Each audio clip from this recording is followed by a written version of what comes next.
Hello friends, நம்ம வீட்டில் சமைக்கும்போது எண்ணெய் பாக்கெட் பிரிச்சுட்டு அதை டப்பாவில் ஊற்றும்போது முழுமையாக அந்த டப்பாவில் நம்மளால் ஊற்ற முடியாது.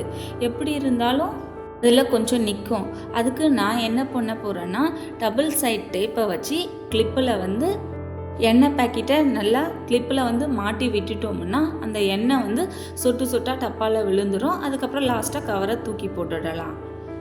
அடுத்த டிப் என்ன பார்த்தோம்னா, நம்ம சாதம் நைட்டு மீந்து போச்சுன்னா ஃப்ரிட்ஜில் எடுத்து வைப்போம். அதை நம்ம ரீயூஸ் எப்படி பண்ணலான்ட்டு தான் பார்க்க போகிறோம். அதை நான் எப்படி ஹீட் பண்ணுவேன்னா, இட்லி குண்டால் தண்ணியை நல்லா கொதிக்க வச்சுட்டு அந்த இட்லி குண்டாக்கு ஏற்ற மாதிரி பிளேட்டை எடுத்துப்பேன். அதை அந்த இட்லி குண்டா உள்ளே வச்சுட்டு அது மேலே சாதத்தை கொட்டி வச்சுருவேன். கொட்டி வச்சுட்டு இட்லி குண்டாவை மூடி வச்சுட்டோம்னா நல்லா ஹீட் ஆன பிறகு கேஸை ஆஃப் பண்ணிவிட்டு நல்லா உதிரியாக நல்லா அப்போ வடித்த சாதம் மாதிரி நமக்கு கிடச்சிரும். டிப் என்ன பார்த்தோம்னா, வெள்ளி பாத்திரத்தை நம்ம எப்படி ஈஸியாக வாஷ் பண்ணலான்னா, விபூதி நல்லா தண்ணியில் கரைச்சிக்கலாம். கரைச்சிட்டு வெள்ளி விளக்கோ இல்லை வெள்ளி சம்மந்தப்பட்ட எந்த பொருளாக இருந்தாலும் நல்லா க்ளீன் ஆகிடும்.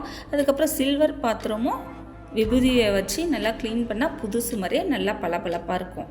அடுத்த டிப் என்ன பண்ணுவோன்னா, நான் நைட்டு ஊற வைக்கலான்னு நினைப்பேன். ஆனால் மறந்துட்டு போயிட்டு படுத்துருவேன். அதனால் சரி காலையில் என்ன பண்ணுவேன்னா, இந்த கொண்டக்கடலை ஈஸியாக ஒரே மணி நேரத்தில் ஊற வைக்கிறதுக்கு ஒரு ஹாட் பாக்ஸை எடுத்துக்கிட்டு அதில் நம்ம ஊற வைக்கிற பட்டாணி எதுவாக இருந்தாலும் சரி அதில் ஹீட் வாட்டரை ஊற்றிட்டு 1 மணி நேரம் அப்படியே க்ளோஸ் பண்ணி வச்சுட்டோம்னா நல்லா ஊறி போயிடும்.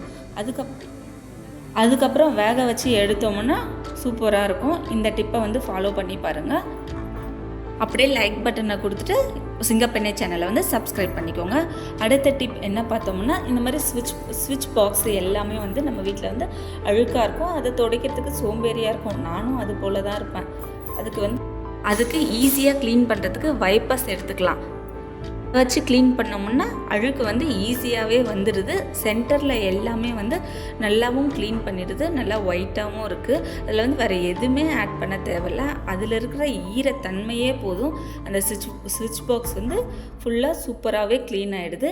இந்த டிப்பை ஃபாலோ பண்ணி பாருங்கள். வேறு எந்த தண்ணியுமே ஆட் பண்ணவே இல்லை. நான் அந்த வைப்பர்ஸ் மட்டும்தான் யூஸ் பண்ணி இந்த ஸ்விட்ச் பாக்ஸை க்ளீன் பண்ணியிருக்கிறேன். அங்கே பாருங்கள், போக போக க்ளீன் ஆகுது.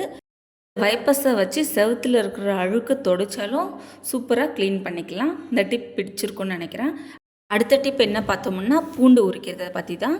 பூண்டு சுடுதண்ணில் போட்டாலும் கொஞ்சம் நேரம் வெயிட் பண்ண வேண்டியதாக இருக்கும். அதுக்கு நான் என்ன பண்ண போகிறேன்னா, பூண்டை பாதியாக கட் பண்ணி எடுத்துக்க போகிறேன்.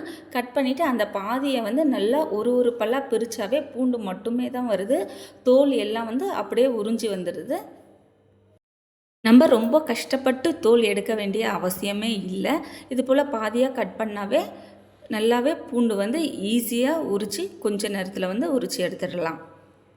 இது எல்லாருக்கும் ரொம்ப யூஸ்ஃபுல்லாக இருக்கும்னு நினைக்கிறேன். எனக்கே இது ரொம்ப யூஸ்ஃபுல்லாக இருக்குது. நான் இப்போல்லாம் இது போல் தான் பூண்டை உரிக்கிறேன். கொஞ்ச நேரத்தில் உரித்து எடுத்துடலாம். சப்ஸ்கிரைப் பண்ணலைன்னா சப்ஸ்கிரைப் பண்ணிவிட்டு பாருங்கள். நம்ம அடுத்த டிப்புக்கு போகலாம். அடுத்த டிப் என்ன பார்த்தோம்னா, ஷாக்ஸ் இது போல் கலைஞ்சி இருக்கும். அது இல்லாமல் எந்த செட்டுக்கு எந்த ஷாக்ஸ்னே தெரியாது. அதுக்கு என்ன பண்ண போகிறோன்னா, ஒரு ஷாக்ஸை உல்ட்டாவாக திருப்பிக்கலாம், ஒரு ஷாக்ஸை நார்மலாகவே வச்சுக்கலாம். இது போல் ரெண்டுமே வச்சுட்டு இது போல் திருப்பி எடுத்துக்கிட்டோம்னா செட்டாகவே நம்ம ஷாக்ஸும் வச்சிடலாம். நம்ம எடுக்கும் போது ஈஸியாகவும் இருக்கும். செட்டு ஷாக்ஸை தேடவும் தேவையில்ல. நம்ம ஷாக்ஸை திருப்பவும் தேவையில்ல. அப்படியே திருப்பின மாதிரியே நம்ம யூஸ் பண்ணிக்கலாம். நெக்ஸ்ட் டைம் யூஸ் பண்ணும் போது ஸ்பேஸும் கொஞ்சம் சேவ் ஆகும். இது போல் மடித்து வச்சோம்னா. அடுத்த டிப் என்ன பார்த்தோம்னா, இது போல் சிக்கன் செய்யும்போது நம்ம என்ன பண்ணுவோம், மசாலா ஃபுல்லாகவே கலக்கிட்டு உடனே தண்ணி ஊற்றக்கூடாது. இது போல் நல்லா எண்ணெய்லாம் பிரிஞ்சு வர அளவுக்கு நல்லா கொஞ்சம் நேரம் வதக்கினே இருக்கணும். வதக்கிட்ட பிறகு அதுக்கப்புறம் தண்ணியை ஊற்றினோம்னா நல்லா டேஸ்ட்டாகவும் இருக்கும். குழம்பு நல்லா கிரேவியாக கிடைக்கும் நமக்கு. மசாலாவோட பச்சை வாசனையும் நமக்கு தெரியாமல் நல்லா சிக்கன் குழம்பு நல்லா டேஸ்ட்டை கொடுக்கும். அடுத்த டிப் என்ன பார்த்தோம்னா, இது போல் மிளகா வறுக்கும்போது லைட்டாக உப்பை போட்டு அதை வறுத்தோம்னா அந்த நெடி தும்பல் எதுவுமே நமக்கு வராது. ட்ரை பண்ணி பாருங்கள். அடுத்த டிப் பார்க்கலாம். அடுத்த டிப் இது போல் அரிசியை கொட்டி வைக்கும்போது சீக்கிரமாக புழு வண்டு வச்சிடும். அது வைக்காமல் இருக்க என்ன பண்ணலான்னா, ஒரு 3-4 வரமிளகாவை எடுத்து அந்த அரிசி உள்ளே வந்து நல்லா போட்டு கலந்து விட்டோம்னா சீக்கிரமாக வண்டு புழுவெல்லாம் வராமல் தடுக்கலாம். நான் என்ன பண்ணுவேன்னா, ரொம்ப நாள் அரிசி வருதுன்னிட்டா நான் வந்து ஒரே அடியாக 25 கிலோ வாங்க மாட்டேன், 10 கிலோவாக வாங்கி யூஸ் பண்ணிப்பேன். அதுவே வந்து ரொம்ப நாளைக்கு வரும், அதனால் அப்பப்போ வாங்கிப்பேன். அடுத்த டிப் என்னன்னு பார்த்தோம்னா, கோதுமை மாவை நல்லா ஜெலிச்சிட்டு கொட்டி வச்சோம்னா சீக்கிரமாக புழு பூச்சி எல்லாம் வந்துடும். அது வராமல் தடுக்கணுன்னா என்ன பண்ணலான்ட்டா, அரைச்சி வச்ச மாவில் வந்து 1 டேபிள் ஸ்பூன், மாவுக்கு ஏற்ற மாதிரி 1 டேபிள் ஸ்பூன் உப்பு வந்து அதில் போட்டு வந்து நல்லா கலந்து விட்டுக்கலாம். வரமிளகா அப்படி இல்லைன்னா பிரியாணி இலை வாசனை வர மாதிரி எந்த பொருளாக இருந்தாலுமே அதில் போட்டு நல்லா கலந்து விட்டோம்னா அது வந்து ரொம்ப நாளைக்கு பூச்சி புழுவெல்லாம் வராமல் தடுக்கலாம். அப்படி வந்து அந்த வாசனை வந்து பிடிக்காதவங்க என்ன பண்ணலான்னா, ஒரு வெள்ளை துணியில் வந்து நான் வாசனை வர பொருளை வந்து நல்லா கட்டிட்டு அதை மாவில் வந்து ஒரு ஓரமாக வச்சு விட்டுட்டோம்னா அந்த வாசனைக்கும் வந்து பூச்சி புழுவெல்லாம் வர்றதை வந்து நம்ம தடுக்கலாம். இந்த டிப் வந்து ரொம்ப யூஸ்ஃபுல்லாக இருக்கும்னு நினைக்கிறேன். அப்படியே ஒரு லைக் பட்டனை கொடுத்துட்டு சப்ஸ்கிரைப் பண்ணிக்கோங்க. அடுத்த டிப் போகலாம். அடுத்த டிப் என்ன பார்த்தோம்னா, இந்த மாதிரி சர்க்கரை வந்து எந்த டப்பாவில் கொட்டி வச்சாலுமே வந்து எறும்பு வந்து ஏறிடுது. அதுக்கு என்ன பண்ணலான்னா, லவங்கம் ஒரு 2லேருந்து 3 வந்து போட்டு அந்த சர்க்கரையில் வந்து கலந்து விட்டுட்டோம்னா ரொம்ப நாளைக்கு எறும்பு வந்து வராமல் தடுக்கலாம். அடுத்தது, நம்ம யூஸ் பண்ணக்கூடிய குக்கரோட கைப்பிடி வந்து அடிக்கடி லூஸ் ஆகிடும்.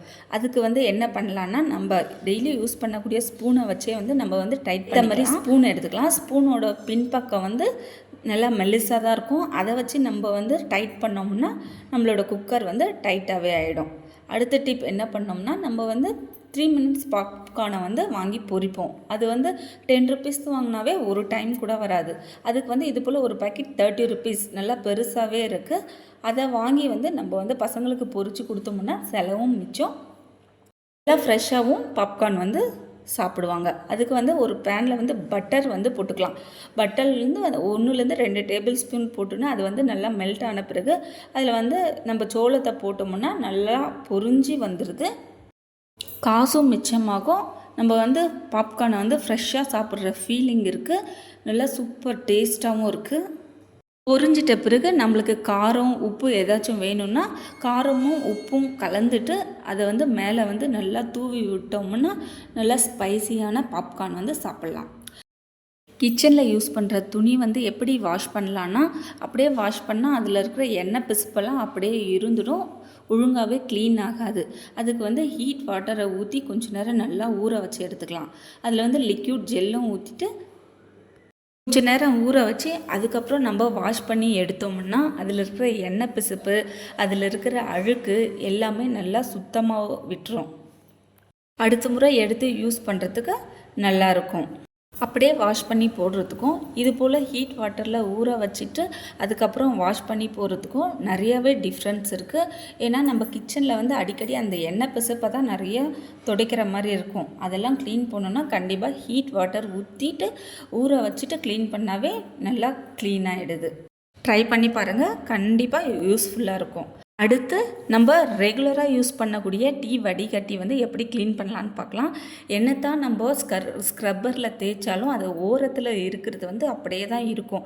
அதுக்கு வந்து விம் ஜெல்லை வந்து ஊற்றிட்டு நல்லா கொதிக்க வச்சுக்கலாம். தண்ணியை கொதிக்க வச்சுட்டு அதை வந்து ஒரு ப்ரஷ்ஷில் சைடில் நல்லா தேய்ச்சி விட்டோம்னா அதில் இருக்கிற ஓரத்தில் இருக்கிற அழுக்கு எல்லாமே போயிட்டு நல்லா புதுசு மாதிரியே நமக்கு வந்து வடிகட்டி கிடச்சிரும். வாரத்தில் ஒரு முறை இதை பண்ணி பாருங்கள், நல்லா க்ளீனாகவே இருக்கும் வடிகட்டி. இந்த டிப்பெல்லாம் பிடிச்சிருக்கும்னு நினைக்கிறேன். பிடிச்சிருந்தா சிங்கப்பெண்ணே சேனலை லைக் பண்ணிவிட்டு சப்ஸ்கிரைப் பண்ணிக்கோங்க. தேங்க்யூ.